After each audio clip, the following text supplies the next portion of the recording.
All right. That's the most eye contact you've ever made in your life. What? Okay. Okay. That's... Are you saying because I'm socially awkward? Yeah. What are you talking about? Okay. That's... Why are you attacking me? I'm not attacking you. I think I'm commending you. For looking in a camera? Mm-hmm. In a way, aren't cameras Fuck showing you. off our souls? What was it? People used to be afraid cameras would capture your soul. Yeah. Something like that. Yeah. You know, every time I depend on you for this like cold open. Oh, is that what you were doing? You were depending on me? You. Dude, we cannot start out with this level of hostility. All right. Cut. Here we go. Cold open for SMSoup starting now. And action. Terrible. You're terrible. Soup.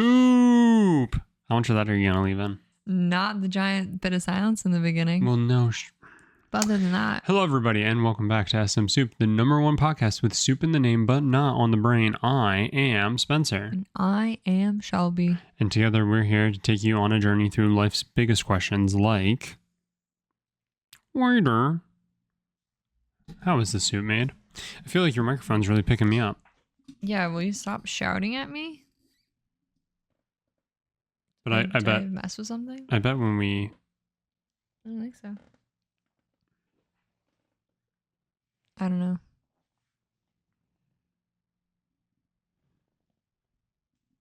Spencer's very detailed manner staring at my mic. I don't think so. All right. Well. What? I don't know. What? Interesting. Interessante. Spencer, how are you doing? I'm good. How are you doing? I'm good. Okay.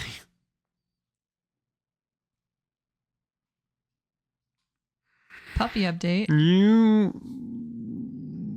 Yeah, I know you're annoyed with me. Make this so difficult, dude. Puppy it's update. so impossible for us to just like get rolling and like get into it.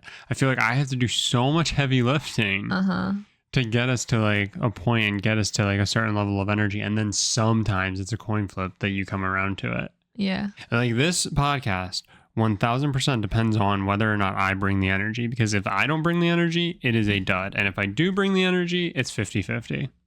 Wow. That's crazy. You don't think that's fair? Well, I'd say if I'm the one bringing what we talk about, like 80 to 90% of the time, how is it dependent on you if it's a good episode or not? Go back and listen to, really any deep dive. Wow. And you tell me what the make or break is for those. The information. No.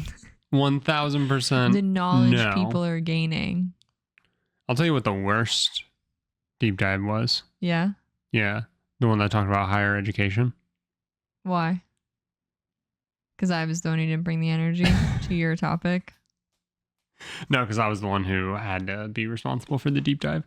I do feel like you do a really good job with the deep dives. Well, thanks. I like learning. But the deep dive cannot carry an episode on its own.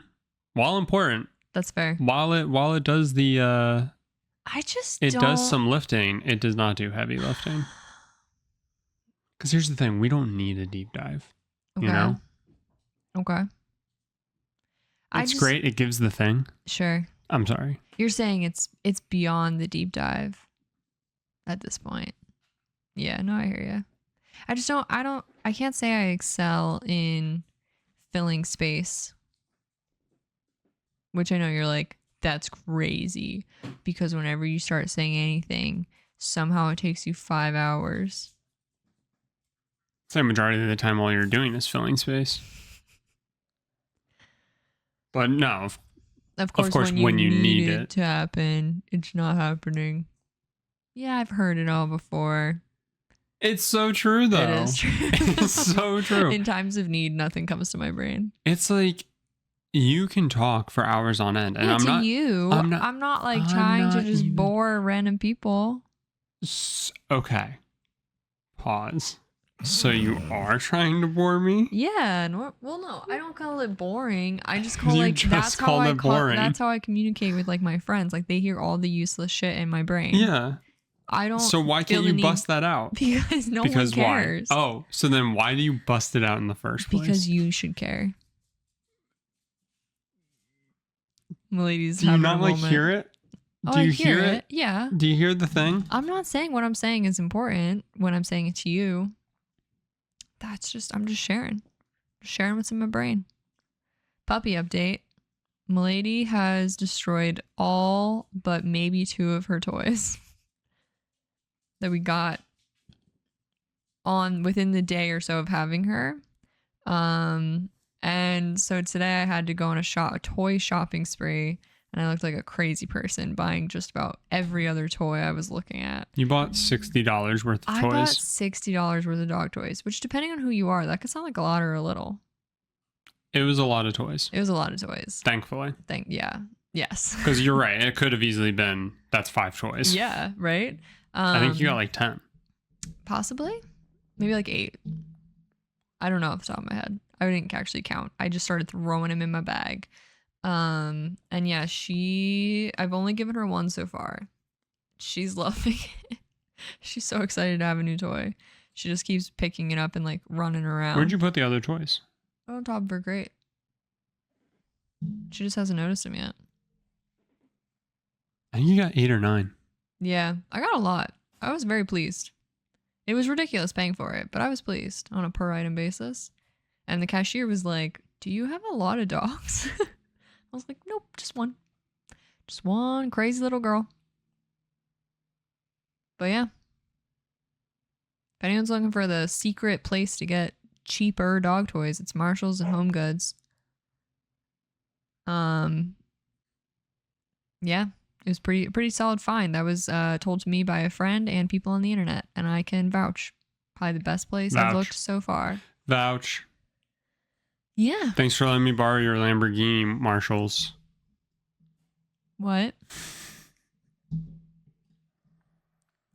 Spencer, anything you want to touch on? No. All right. Well, it's just... You're in pain? Yeah. Yeah. It's me, isn't it? Yeah. Yeah. I'm sorry. Just like, what's even the future of this? I don't know. Whatever we want it to be. What do you want it to be? I'm just like trying to decide if this is even worth either of our time. Whoa. Whoa. You want to bring this up right now? I mean, we can stop. We can just cut right now. I mean, is that what you want? What do you want? Because it kind of feels like that's what you want. You think I did all this work? With the energy. If I just didn't want to do it? Week over week.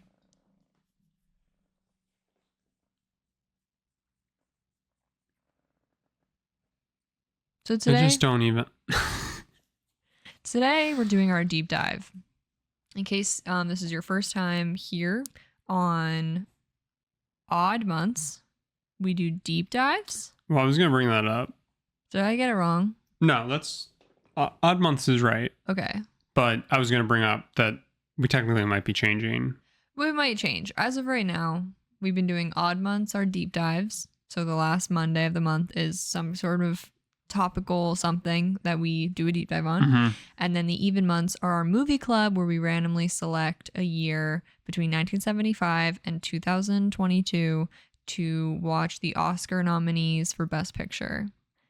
And that's been going on. Movie club's been fantastic. It's been a lot of fun. Yeah. We're currently on the year 2000.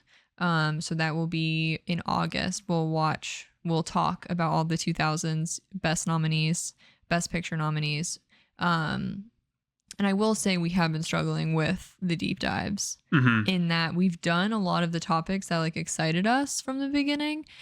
So we might, this is all kind of contradictory. We might be thinking about a second option. Yeah, I think for when we don't have a lot of deep dive ideas. I think we like doing deep dives, yeah. But I think affording ourselves the opportunity to just do them as they kind of come to us, I think will be better. Yeah.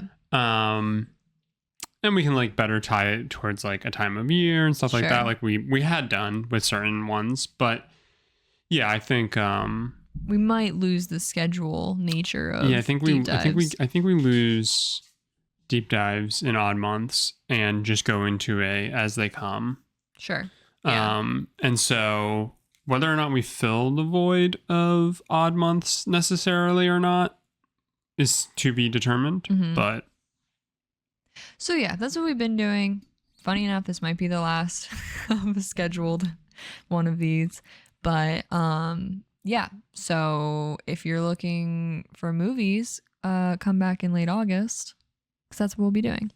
But anyway, today we're talking about gambling, and specifically we've somehow gone on the topic of the highs and lows of different gambling trends, whether you want to say for different generations, over different time periods, etc. And the hot gambling trend at the moment is 100% sports betting. And well, I guess I didn't mean to say gambling. The hot trend, to be very frank, addiction trend and things like that. Addiction industry is gambling with a deeper look on sports betting. I don't know if I said that correctly the first time I said it. So, the best example I thought was the really hard rise and fall of the tobacco industry would be the closest example of something that's truly had a height and then kind of a fall off. Because like alcohol really, obviously we'll talk about it, but alcohol hasn't had a downfall. Like it flows in terms of popularity, but yeah, we'll get into it. So to start, I do have some information. What? This all stemmed from last week. We talked about how to like kind of like fill the void of we actually talked about blind boxes, which in some ways is kind of like gambling. And kind of like how do you like find a healthy outlet for that kind of stuff. Sure. And so I think that's why we like had this natural like this warrants a bit of a deeper dive, because you can like look at America especially, right? Like the country we live in, and you can see trends in like the peaks and valleys of certain things, right? And so like you said, like alcohol, right? Like we are a drinking culture, 1000%, like through and through. And there's obviously like a lot of bad with like alcohol addiction and get out of here. So it was like kind of like an idea of like how do we examine, because it feels like you said like the hot thing right now is 1000% sports betting, and that type of gambling, because it's becoming more and more legal across other states. And trying to figure out like, is this like a sustained thing and it's just always going to now be in our lives like alcohol? Or is it something that is going to hit a breaking point like the tobacco industry? So kind of like peeling back the layers of like different legal addictions. Kind of. Which is like gross when you think about it. Like there's things that you can get hooked on, which you can get addicted to anything, I guess, technically, right? But yeah, so for context. So specifically in reference to smoking, tobacco usage, etc. This is all from an essay that was posted on ascopost.com titled The Rise and Fall of the Tobacco Industry in the United States. And they seem to largely be pulling from the book The Cigarette, A Political History by Sarah Malov. What's up? Was the heart donut thing on top of her? Yeah, she got it off. That's fine. Ladies and gentlemen, she got it. She got it. Okay, sorry. Go ahead. All right, so the following is from a passage from this essay. The early anti-cigarette movement was not about the health risks of smoking, largely because they weren't established. There wasn't public knowledge of the health risks of smoking. Instead, advocates asserted that smoking reduced worker output efficiency and specifically the quote iconic automaker Henry Ford published that he refused to knowingly hire men who smoked, and he did say drank, but they focused on smoking, because men who do not smoke or frequent the saloon make better automobiles than those who do, period. Basically, by having these vices, you're likely to be a worse employee. Okay. That was literally the beginning of, I should say the beginning. That was the main point of the anti-cigarette, anti-tobacco people. Yeah, I mean, it's not the craziest take. Right. So they highlight how the fight to adjust the public perception of smoking, because at that point, literally everyone smoked, like literally everyone. There's the classic joke, like doctors, not joke, real story, that doctors would like smoke during surgeries, like because there was just perceived no effect of being around smoking on airplanes. Yeah, exactly. So pregnant women smoking. Yeah. So I can imagine how long and painful the fight was to, if there is squeaking in the background, I'm so sorry. But it was obviously an uphill battle to change the public perception around smoking because it was so widespread, acknowledged, and fine. If numbers, stats, or facts were presented about the harms of smoking or inhaling secondhand smoke, the tobacco industry leaders would often go on smear campaigns, releasing claims to encourage doubt in the legitimacy of said scientific claims. And as a whole, the book like attributes that at this day and age, we can kind of simplify smoking trends to, unfortunately, they're attributed to poor, more or less educated members of our society who tend to at this point be the highest category of smokers. So we like literally went from everyone smoking to now it's just like, oh, it's now the poor and uneducated, which is like, what a wild transition in like one generation of people. But anyway, it took massive amounts of organizing, public debate, and government policies to make it what it is today. So that was my really quick thing on smoking. I do come back to it at points, but for gambling, a bit of a history on gambling in the United States. The American Gambling Association has found that nearly half of all American adults have participated in some form of gambling in the past calendar year. More than a quarter have gambled at a physical casino in the past year, while at least 20% of adults have placed a sports bet. It's been found that gambling is very much like a young man's game, in air quotes. Often 80% of people who are 40 and younger have gambled, 15 to 20% being deemed a frequent gambler, which means they went 52 or more times in a year. 52 or more times in a year to a physical location? Sorry, they've gambled. So it could be they went to a physical location. It could be they did it on their phone. That means they gambled at least once a month. Once a week. Once a week, yeah. That means there are frequent 15 to 20% of roughly people 40 and younger are considered frequent gamblers. 50% just tend to gamble in a year. Like it could mean they go once. Could mean they go 5 times. Could mean they go 48 times. Like it's not like... Basically, they put it up to once a week means frequent gambling, with obviously the stat a little bit smaller for like debilitating or people who go beyond once a week. Yeah. I mean, or I forget what the other number was. I guess when you like stop and think about it, right? Like think about that number. Obviously, we don't know the amount. Right. No idea. Right. But if you're doing it once a week, I would imagine you're not doing large amounts of money. I would imagine. I don't know. Right. It'd be interesting to know like what the total is across those 52 weeks. But when you stop and think about that, right? Like if it is once a week, think about other things that you do in your life that are not like that are, and specifically I'm thinking like drink alcohol, right? Like if you drink one alcoholic beverage a week, it's not bad. Right. You know?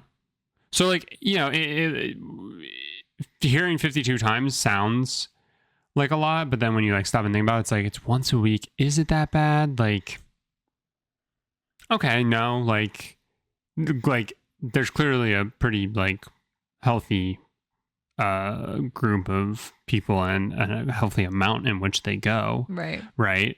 But like, is that a scary amount? Maybe not. Right. I did completely forget to say that stat I just said, that was from 2011 because they did not have an updated stat. So in 2011, 50% of 2011, there weren't even like many online options. No. Well, the 2000s were the time of like online poker and stuff. So I don't know if like that's getting lumped in somehow. Yeah, I don't know. They weren't super clear. Okay. All right. And again, this was just from the American Gambling Association. The AGA, American Gambling Association, attributes the rise of gambling and casino games as especially like these big casinos kind of started getting put in different states throughout the country. And they have said that most people find them as a positive impact on their community because they bring in money for the state, they make jobs, and create tourist attractions, which I think is very funny. And I'm not saying people don't say that, but being that we lived within miles of a casino like just a year ago, I feel like most people weren't thrilled about a casino being there. Yeah. But also, who knows? Who knows who they're asking and whatever. But they're saying that there's like kind of been this public perception of casinos are good because casinos make jobs, casinos make money. And so they are attributing this mass like casinos are good, gambling's good to that reaction. Just as like super brief historical context, one, gambling has literally been around forever. I don't know the date, but I remember seeing signs of gambling were found in like super, super ancient like Chinese, I don't know, like civilizations and groups. Like it's been found forever. In terms of just specifically America, gambling has most definitely been around since the day settlers like arrived here. Like settlers came here with gambling. Not to say they absolutely obviously didn't invent it or anything. But historians found, hang on a second. Yeah. We are America. So we obviously made it. We've been around for like 250 years. Yeah, that's a pretty long time. I think we probably made it. I think you're right. I think we made it. Historians have found newspaper ads for lotteries. There was this massive horse racing gambling industry in the 1680s. And whatever economic leadership and system that was in place in Jamestown, Virginia, used lotteries and gambling to like fund the growth of their city and like make it into what it was. This is a really long quote, but the city's wealthy urban elite had private clubs and closely supervised horse tracks. The workers who discovered freedom and independence in gambling discovered a world apart from their closely supervised factory jobs. They gambled to validate the risk-taking aspects of masculinity, betting heavily on dice, card games, policy, and cockfights. Already by the 1850s, hundreds of saloons offered gambling opportunities, including off-track betting on horses. I mean, what's crazy is, right, like, that's what it comes down to, right? Like, this, it's like an adrenaline junkies game, right? Like, you have to be a risk taker to get into, like, gambling of any kind. But what's so funny is that, like, you can get addicted to that, like, rush and that feeling, right? But I mean, money is always tied to it. Right. And well, that's the risk. Right. It's like there's no greater risk, right? Outside of like Russian roulette. Right. Right. Like where your life is at risk. Yeah. That could be the only higher stakes. Right. Yeah. And yet the biggest problem has got to be that, like, people who do not have the means to take risk are the ones who take risk. And not that I can say any of this, like, concretely, I think a lot of that is somewhat of a psychological, when you have no control over a lot of things, that is your one moment of feeling like you might have control and maybe like hoping for luck, hoping for something better. Like it's kind of a mix of those emotions. And I mean, that's what like the lottery is, right? Like the lottery is like, oh my God, all I'm doing is putting $5 up front and I could win 265 million. But here's the thing, and I forget who said it, but it's always stuck with me ever since I heard it. And I heard it recently. All a lottery is a stupid person's tax, right? Like, and that sounds extremely harsh. And like to anybody who listens to this who might enter the lottery, like it's not really meant to be a dig, but that is absolutely how those who run the lottery, those who run casinos and gambling, how they succeed. They succeed off of, air quotes, your stupidity and your hope, because you are risking for what? Right. And like the odds are public, right? Yeah. You know the odds. Yeah. And they're so heavily against you, yet you do it anyway. Yep. And if you hit, great, but you won't. Right. It's like that. It's that whole game. And it's funny because I know we'll like kind of probably get into it a little bit more because again, sports betting is clearly the thing that is like, you know, like big right now. Big right now. But that's actually the one thing where I sit and go, but that's not really random chance. You know what I mean? Like there is like, and that's why there's odds and stuff like that are constantly changing and are fluid, dependent on various like variables, right? Whereas like you take a game like blackjack or you take slots and stuff like that, like you are just depositing money into the casino. Yeah. Right? Somebody will eventually hit. Right. But if you sit there and you play for 15 straight hours of just spin, 99% chance that you are going to walk away with 80 cents on the dollar. Yep. But it's hope, if you put in $100, you're going to walk away with 80. Yeah. You know? Yeah. 99% chance of that. Well, technically it's an 80% chance or whatever, right? But like, you know what I mean? Right. Like, but Joe Schmo new guy can walk in, put 25 cents into that first slot, hit jackpot. And that's Vegas, baby. You're playing by Vegas rules, right? Like, you know, they want you to think that can be you. Right. Exactly. And so that's why when I heard somebody like describe it as a stupid person's tax, I was like, oh my fucking God. That is incredibly harsh, but they're right. Like that is, we are stupid. Right. We are stupid and we take these risks. And why? You say stupid. I say hopeful. Yeah. That's just an entrepreneur's mindset. Scared money don't make money. Exactly. So obviously the big thing was horse racing. It's gone from illegal to legalized, back and forth a little bit. In the 1920s, certain states started to legalize it because they realized, wait, we could make money off of this. And that's always the biggest thing, right? Yeah. Like, and that's what should cause alarm with a lot of things. When the government realizes it can be beneficial. When the government says you can't do that. Yeah. But then few years down the line, they come around on that decision and say, no, it's actually okay. And you can go to your local state store right, and buy it there. right. And it's all distributed very cleanly, which is good, right? Like we Right. should have like We clean like methods of like regulations. distributing stuff to ensure that like it is like of the highest quality, right? And I'm like looking at like drugs, right? Sure. Like, but it's very funny because there's a very specific drug, marijuana, Never heard of it. right? That like is this fucking back and forth debate. And as soon as they realize, holy shit, we can actually like make good money on this, they start to come around on it. And then some are slower to do it for whatever reasons and stuff like that, right? But like at the end of the day, that's actually an area where it's good, but still it should cause you to be somewhat reserved, because it's like, why the fuck hasn't this just been legal at all times? Or Right. why was it ever illegal in the first place? Right. Or why is it suddenly okay to be legal? You know, you look at something like alcohol, which can like debilitate people, right? And it's like, it has such an awful effect on our bodies,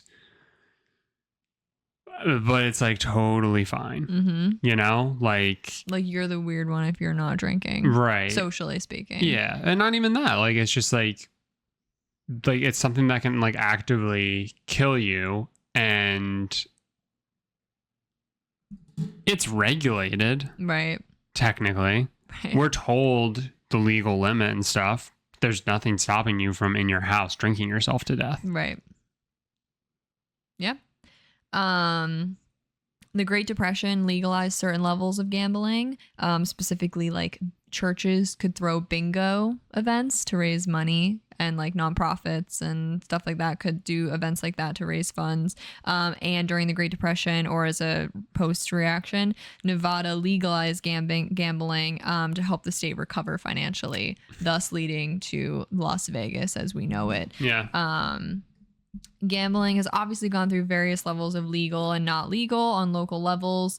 World War II did basically destroy the gambling industry because there were no people to do it, and no money, no excess money laying around for people to just go and like throw it at things. So it did kind of destroy that industry for quite a few years. That's why I find it funny that you brought up the Great Depression, because it's like, I know like there's no money, but it's one of those things where it's like, but what was everyone doing? Also just the fact that like there was no money, and then like as a response, companies and states go, oh, we need money. Give us we need money. Help us. I know, isn't that crazy? Oh, we're just the small little church. I know. What would God think if you didn't come bring us the 10 cents you have and the bread that you got from the line?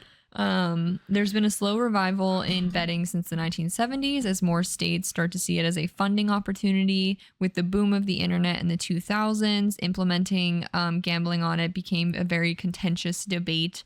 Lots of opinions. Of course, what did I say? Poker blew up on the internet. In 2010, there was a big debate, I think mostly around poker and things like that. And people were really split. People were really nervous. You either were 50-50, and they literally were like, if you grew up in a household that gambled, you were for it. If you grew up in a household that didn't, you were adamantly against it. And you saw it as the doom of humanity. And the 2010 was this weird time where it was a true, pretty much 50-50 split on public perception of gambling, and especially bringing it online as more people were getting computers and stuff in their houses. The big change, which this connects to smoking, when we made a federal decision on what killed smoking was federal step in, because you could no longer smoke in you could no longer smoke indoors, or it had to be in very specific spaces, or all these rules got put up. That killed smoking.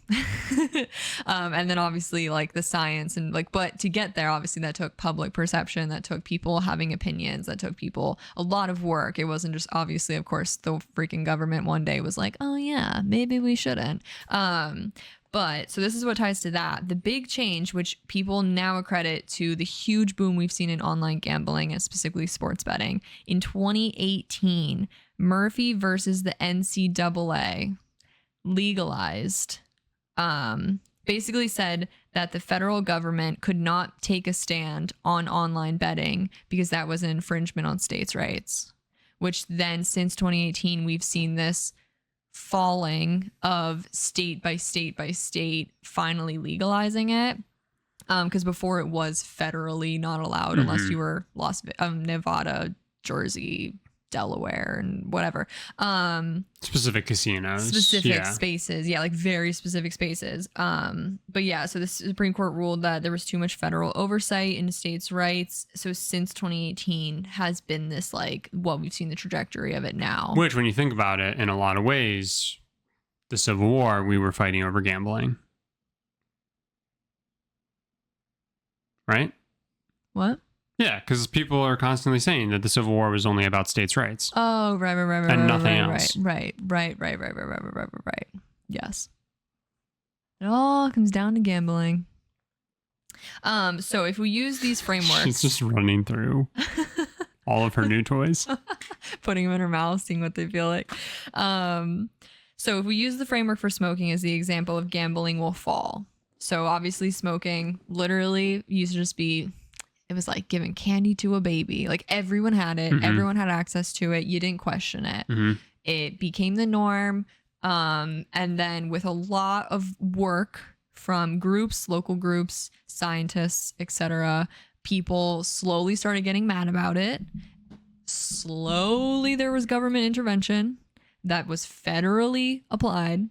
And now smoking is deemed literally people who are of a lower socioeconomic class and lower education level do.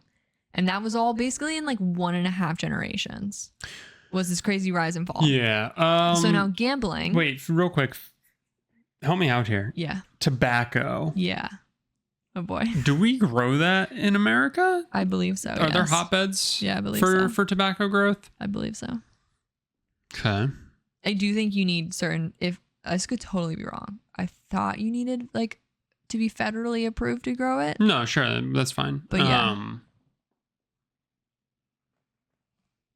I was just curious. I was just curious if that played into it, right? Like if we've been creating it ourselves. If it's no longer a viable like thing for us to like grow ourselves, or like if like a majority of it has to be imported, could there potentially be an incentive for the government to push back against it and like raise concerns over it to try and limit the demand for it? And you know what I mean? And like I do hear what you're saying. Create like all these.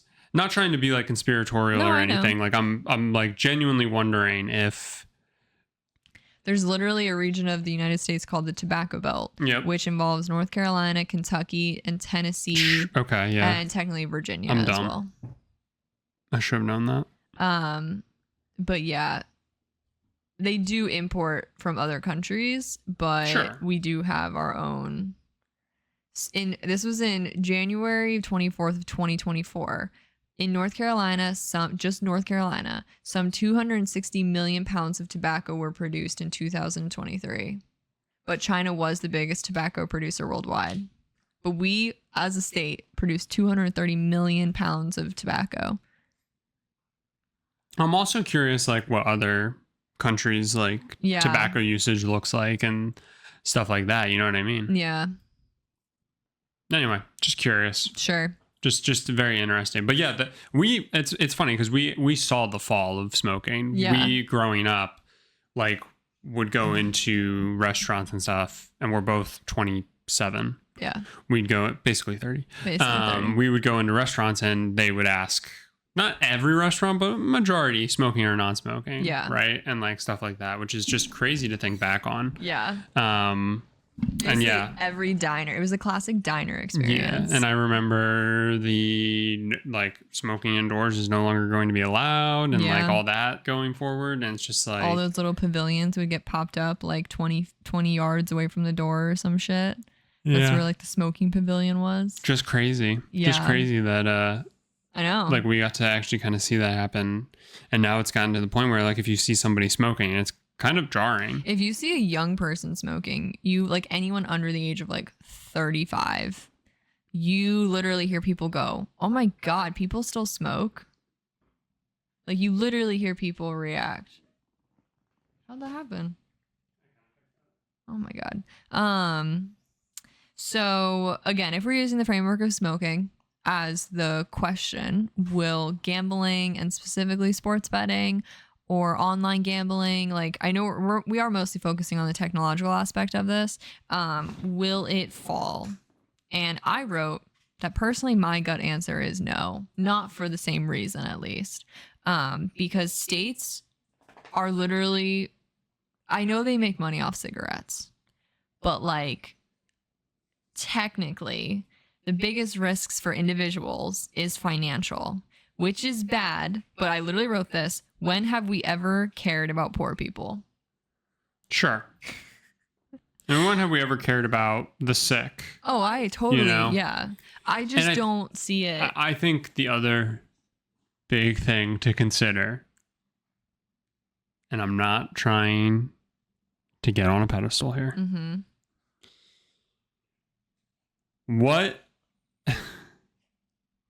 What drives change in this country? What drives policy in this country? Money. Exactly. The ultra wealthy, right? Yeah, exactly.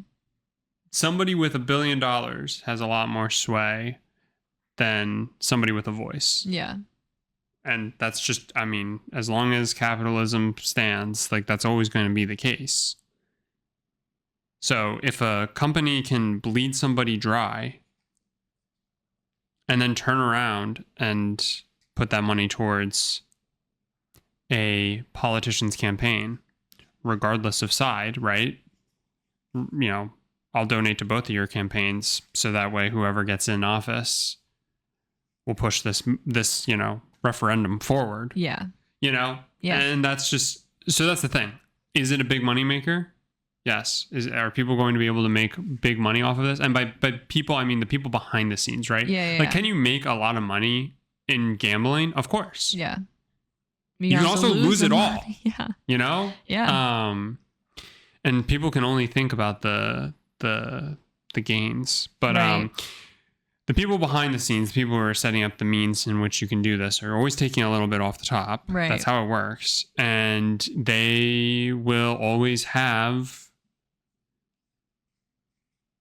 the means to then take that money that they just bled from you and turn around and use it for what they wish. Right. Get favorable treatment. Basically in legal issues. My take on this was I don't see us, which maybe I'm wrong, with looking at this, I don't see us restricting gambling. I see in the near future, if anything, state to state restrictions on advertising. I also think because with technology, and we're seeing this across the board, this isn't like an at gambling comment, like this is an advertising comment. Because like alcohol ads are ridiculous. In my opinion, online shopping ads are ridiculous. Like the amount at which we are bombarded with online ads and the fact that younger and younger people are being given access to technology and the fact that people from a younger age are being given access to this stuff, and then like we are still kind of deciding how that's affecting people's brains doing that. I don't see how in the future we're not putting some type of limitation on advertising just so it's not like maybe in front of everyone's faces 24/7. Sure. I don't see it actually ever restricting the act of gambling. I can see the act staying restricted to some degree, but it's inevitable that it'll become legal just about everywhere. Yeah. Because of what I was saying, right? Yeah. Like States it's so will funny only see it as a benefit for them. Die hard, we'll call traditional conservative views are only going to like lessen in a lot of ways. Yeah. They'll stay strong in some areas, but they will, in an area where a lot of money can be made. Right. And again, like look no further than alcohol, right? Yeah. Like alcohol will never go away. No matter, you could have the most like right-wing religious nut, but if money can be made off of it, But something like bodily autonomy, we aren't making any money off of that. So of course we'll ban it, right? We'll take away somebody's right and stuff like that. Actively harming yourself, though, if it means the financial gain elsewhere, will always be okay. Yeah. And it'll only just take a matter of time. So I think for now, some states will, because I think there is still going to be enough of a and again, you think will keep it illegal? Yeah, okay. On like a state by state level for various things, or it'll be hard before it's just open season. I think it'll be a while, just because like there are going to be enough vocal old people, right, and like stuff like that, who are like so traditional in like certain ways that they're going to be like, no, gambling is a disgusting thing, and they're in some ways really right. But yeah, it'll just only be a matter of time because those people will eventually die out. Right. I also did, I just had like 2 more points. They're not really connected, but for touching on smoking one more time, it took until 2019. Again, we talked about this whole up and down of the tobacco industry. It took until 2019 for the federal government to raise the smoking age, the age required to buy a pack of cigarettes, to 21. It took until 2019 to do that. Like, they banned smoking inside. They did all that shit. I don't really understand that. Why it took that long? No, I don't really understand why they raised it. I don't know. And I'm not saying I have really a passionate feeling. I'm just saying it took that long for anything to like happen. But they raised it so that across the board it was 21. Whereas currently gambling, the age to gamble is state to state. Sure. So like, will they change that? Like, will they do the smaller things? That I'm not saying I have an opinion on, but I'm saying like, will they choose to step in that way? And then the other thing had to do with technology. Shit, now I'm forgetting. My finger really just won't stop bleeding. I don't remember the other thing. We're falling apart. Spencer's finger won't stop bleeding. He had to pick at it. Oh my gosh, that's so annoying. I can't remember what else I was gonna say, but. Yeah, I think if anything, advertising will be the thing, and I think that will across the board affect. This is what I was gonna say. Jesus, I'm so sorry. There was one of the studies that was kind of like measuring the amount of the population at different ages who gamble, saw a huge drop. Which again, I think this was from like the mid 2010s ish. There was like, it would be like half the population of young people being roughly under 40, would gamble. And then it was like the minute they hit 40, that number would drop drastically. Because you would argue at that stage, people enter a new phase of life. They have more financial responsibilities, aka probably kids and stuff, for if you're talking about a very traditional, what the next step of life would be. So if anything, I think it'll be interesting. What in the next 10 years, since the rate at which people are having traditional families is dropping drastically, will the number of people gambling will it be pushed down? Yeah. Will people keep gambling till later in life? Will they lose interest in it because they're just like, I don't have it in me to do this anymore. I don't want to be that risky. Because it is just common for like younger people to kind of like not really care about those things, and then kind of hit a new stage in life. Like, it doesn't take kids to choose you don't want to waste your money anymore, but that is a very normal step. The one thing could be that like, as it becomes increasingly more and more difficult for the younger generation to buy a house, right? Like that will become the thing that you'll see. So like, when do people look to become homeowners? Right. Like, yeah, so like in 10 years, I'd be interested in what's a new study of like, we followed these people and the rate at which they gambled dropped. Yeah, did it stay like around the age of 40? They completely dropped out of it? Or is it now like 50? Because now they realize they can afford other things. Who knows? Or is it the example of, people, we say like people wanting to buy a house. It's becoming very much commonplace to just like admit, I'm probably never buying a house. Like, that's becoming a statement. Whether you truly believe that or not, it's becoming a statement people are saying. But so will people care about gambling? Are people saying that I will never buy a house because they have no money because they are gambling? Well, right, like maybe. But also, like, I think most people say in commentary of the housing market and how not accessible it is to anyone. I think the reason it's so inaccessible is because people are too. No, I think it's because people are too addicted to sports gambling. Oh, you think so? Yeah. That's why we're going to be able to buy a house in like a year. Because we've been sports gambling. Right. Right. And I just need this one parlay to hit. I do think it's so interesting that it is sports. I didn't really see much on this about why it's sports specifically that are really blowing up. I don't know if it's just like we're kind of a generation of fandoms and this is just one of them. But like older generations love sports. I mean, sports betting's always been a thing. I know sports betting's always been a thing, but why is it like the thing right now? I think it's because it's like finally legal. Yeah. And like the access to it it's never been as great as it is now. Yeah, that's true. So I think that's like the main thing. But yeah. So do you think sports betting will have a downfall? No. Yeah, I don't think so. It can make money. Right. You know what I mean? Exactly. I agree. I don't think it's the new smoking. No, I don't think so either, unfortunately. I kind of think it's the new alcohol.